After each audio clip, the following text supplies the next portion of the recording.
Hello everyone. Today we are here to talk about manuals. What you're looking for, what you want, what you'll see in the different ones. Hopefully everything you need to know.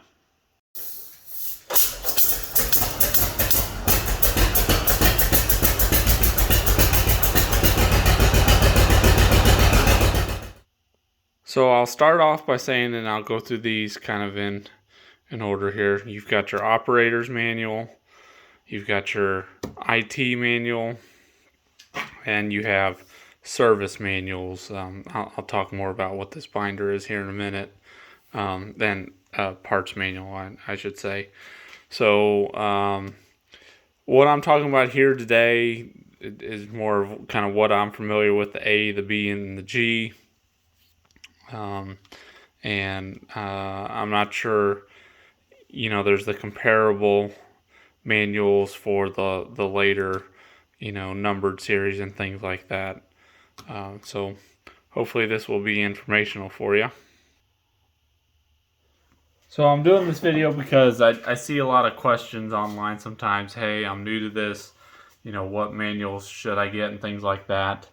I was fortunate enough that when I first got into this,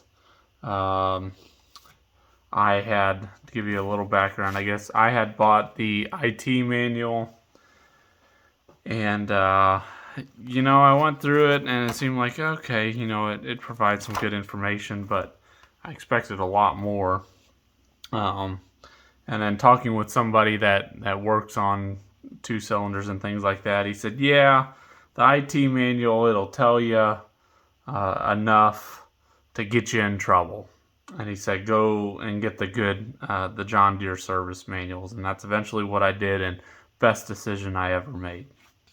All right, so operator's manual. This is exactly what you would expect. This is like what's in the glove box in your car. How to adjust the clutch, how different things work on the tractor, the fuel system, yearly maintenance, lubrication, how to start the tractor operating, power lift, clutch lever. Like I said, it's pretty straightforward, just kind of a general overview of the tractor. Starting service reminders, safety guidelines. Kind of interesting to read those. Safety was a little different back in the day. But this can be summed up pretty easily. That it's just general. It won't tell you how to fix things. It's just literally, as you'd expect, operator's manual. So you can see very thin, but some very good info in here for anyone completely new to the tractors. Next, I would talk about the IT manual.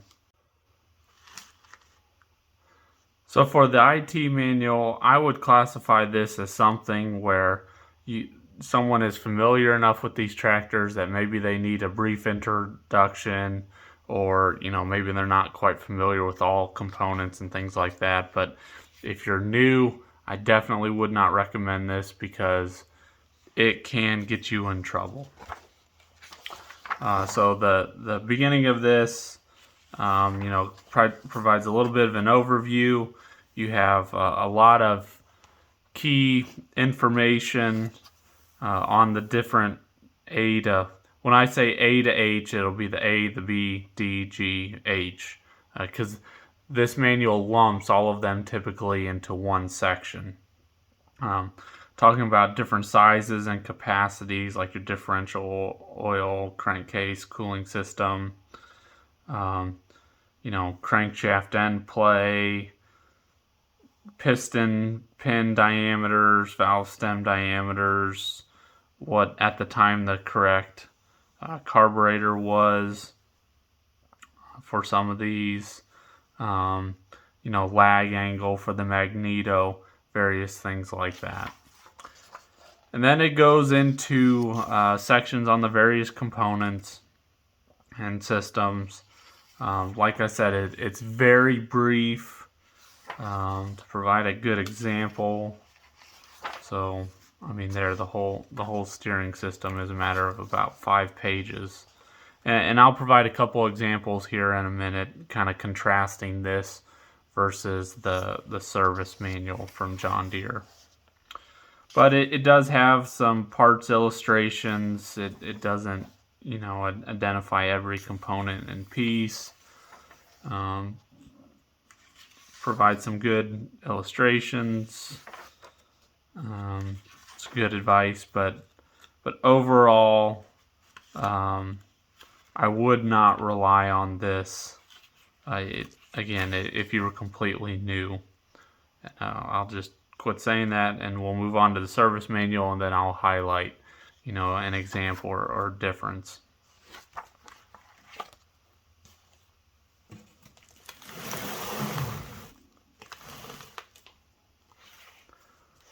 A little bit different, you have your parts manual. This is very important for anyone to have. I think no matter your level of knowledge or what you're looking to do. So this will break down, every part and every component. Does a serial number breakdown. When you don't have, for instance, a serial number plate on your tractor, sometimes you can narrow it down because parts did change kind of throughout the years. And so, let me find a specific example here where on a B you could narrow down, the serial number. So like here's an example. This is out of the B parts manual. You have your first reduction gear cover. So if anyone experienced enough in these, when you put these together, a lot of times on the older series, you have to put a funnel in here and introduce about a quart of oil in this belly for the first reduction gear. On the later Bs, you didn't have to do that because they had a plug on top and a plug at the bottom that you could drain it. Versus on anything earlier, you couldn't get that oil out unless you sucked it out or when you pulled the cover off. So that plug on the bottom is part number 42, or the top plug is 13. So looking at 13, says that's piece started with serial number 259525.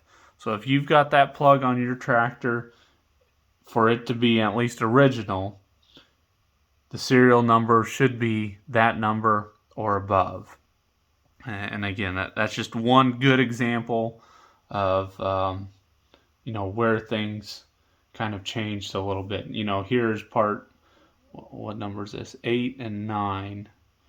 Trying to find on here.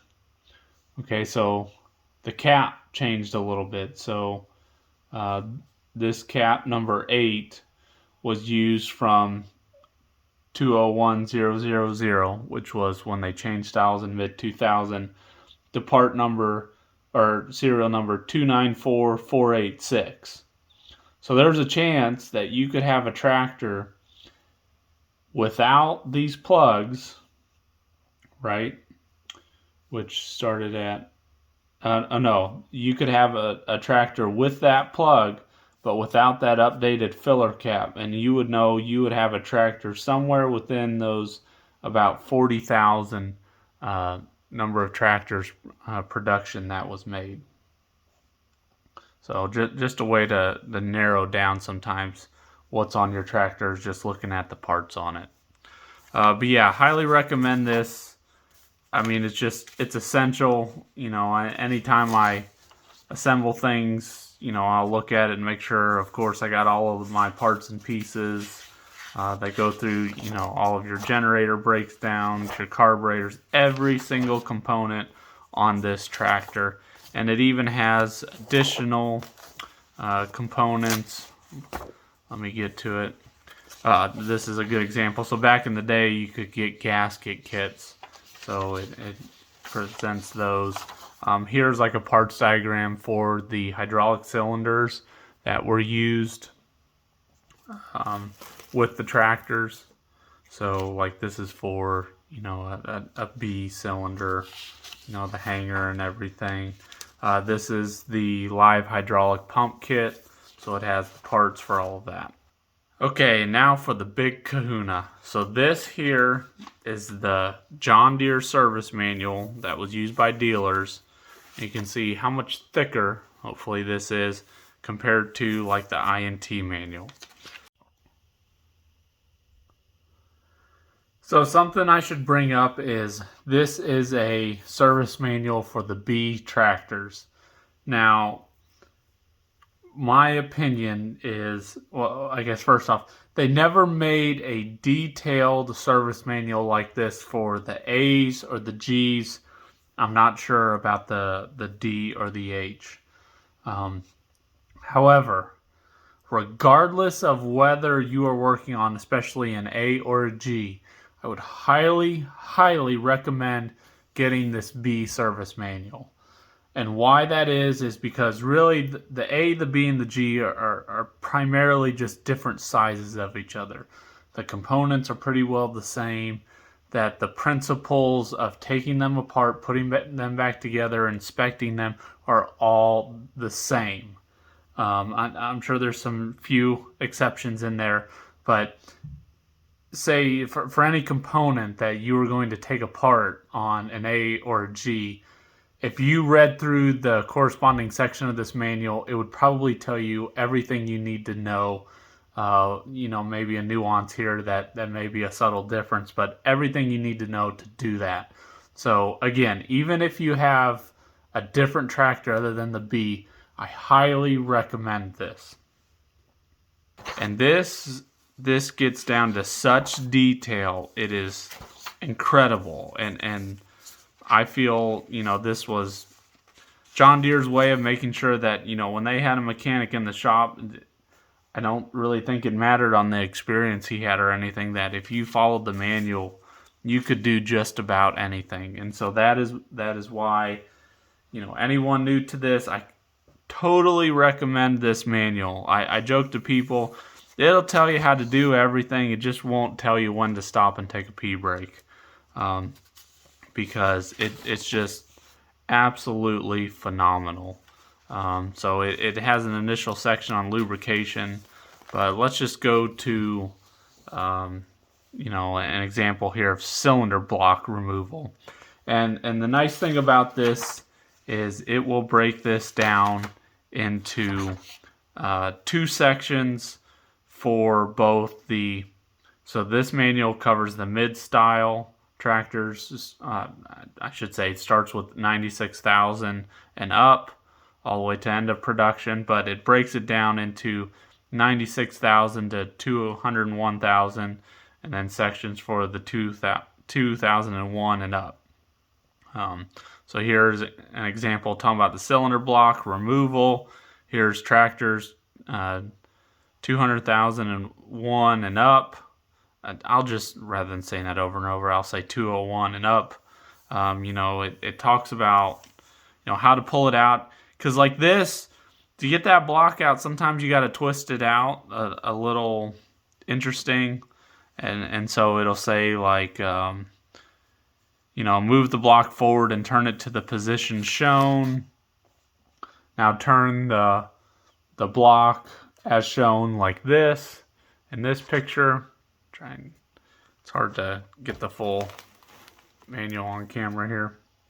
And then finally slide the block ahead and turn it so that the water pipe connecting surface comes uppermost. Like, it's step-by-step detail, and that is what I just love about this. Then the next section is talking about the 96,000 to 201. And then even then, once you have it apart, inspection and repair. Okay, clean it and inspect. You've got a visual inspection. Here's what measurements you can take when you have it apart. Using a micrometer, measure the crankcase under the block, measure the bore in various positions.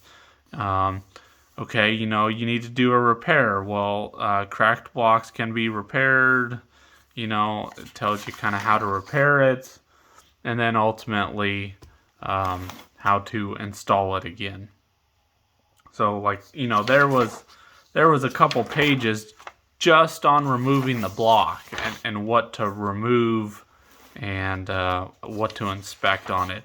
And that goes for this whole manual. You know, here's, you know, removing the flywheel, and they show with tools like how to work on it, how to do it. Everything is broken down, you know, of course, into groups. Here is talking about, you know, the flywheel spacer cover, you know, installing and making sure that you've got, you know, clearance, the even clearance all the way around it.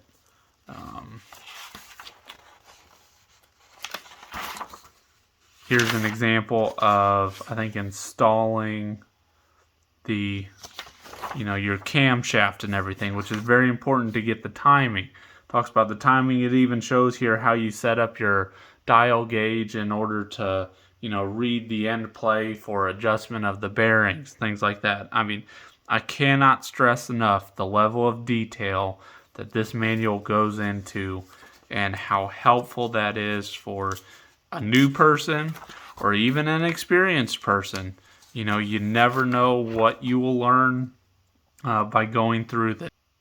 And at the beginning of each section, you know, it talks about kind of how the systems work. You know, here's your transmission, and it goes through, you know, your different speeds, what the power goes through, your different gearing patterns and things. So if you've seen this in other videos, people online, these are where these diagrams come from.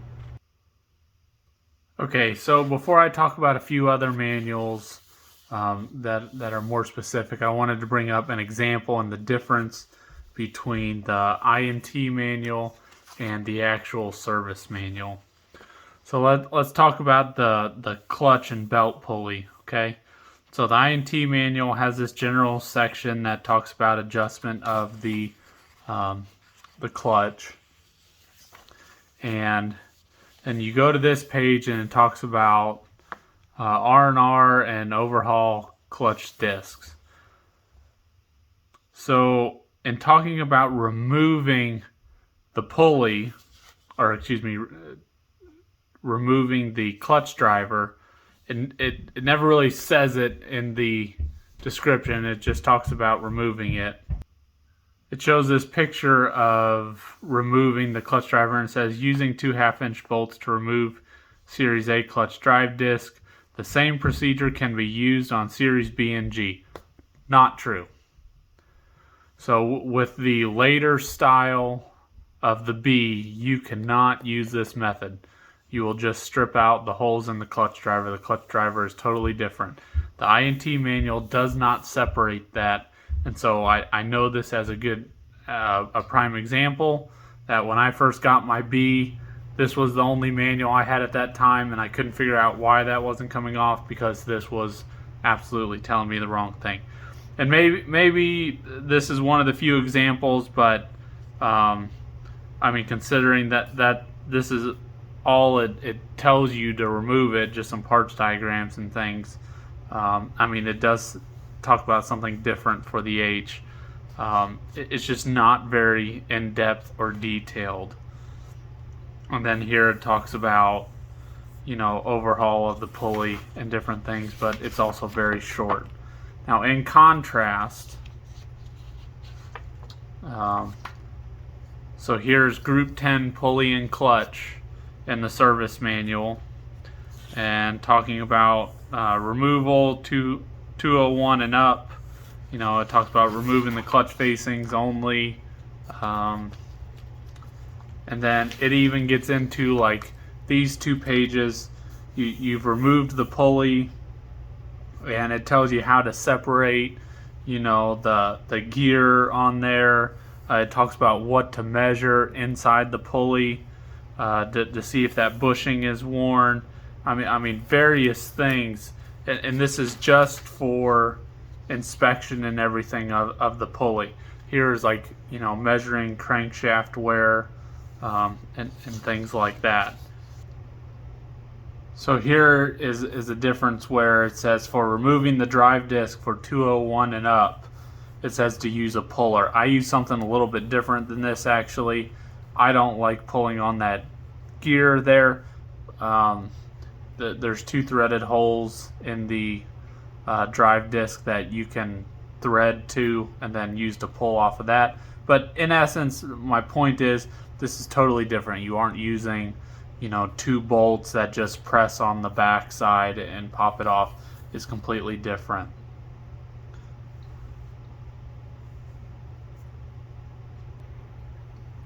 So I don't want to get caught up too much in talking about the differences in IT manuals and things, but I mean, obviously you can tell based on a manual this thick that only covers the B versus something this thick that covers the A, the B, the G, and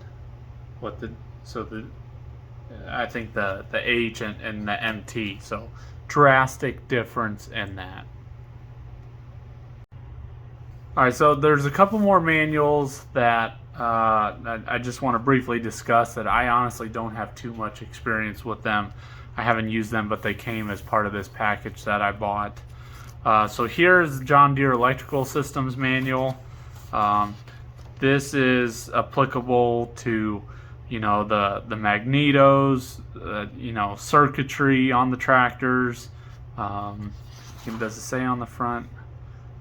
No, it doesn't say which tractors and things because it's kind of dependent on what you're replacing. But generators, regulators, distributors, starters, magnetos, all your wiring diagrams. It tells you actually the principles of how it works, like just flat out electromagnetism. Definitions, talks about the test equipment, what to test. Testing different circuits. I mean, you name it. Electrically, anything on these old John Deeres, like the 2 cylinders, this manual is going to cover it. Here is talking about starters, the different breakdowns of them, testing, the switches, different tests you can set up. Yeah, like I said, I don't have too much experience with these, and I think I will as I start to delve more into the electrical components. I've just had them serviced before, paid somebody to, but I think I'm going to try and rebuild the magnetos soon, so I think I will go through this.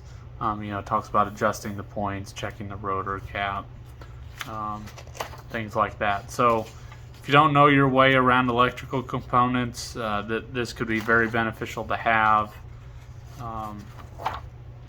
And let's see here, what's after that? Carburetors, same thing, a carburetor manual. So this goes through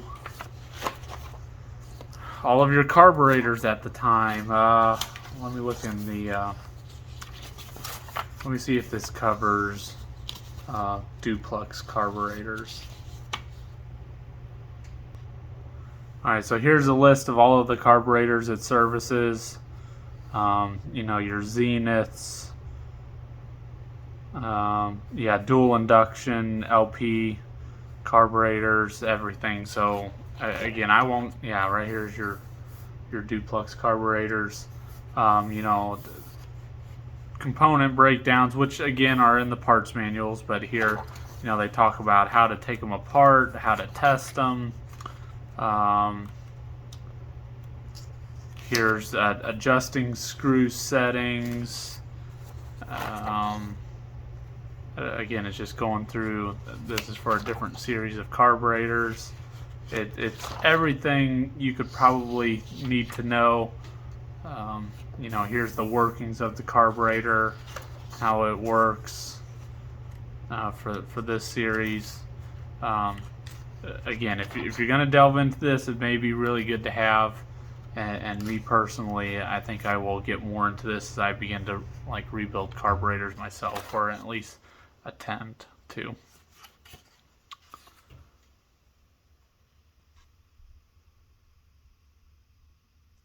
And last but not least, there is the hydraulic equipment manual. So this will cover all of your valve housings, hydraulic pumps, all of the remote cylinders and hoses, power trolls. I think the initial section is, this provides schematics and tells you, how each of the systems work. When you open a certain valve, what is happening. So here's an example.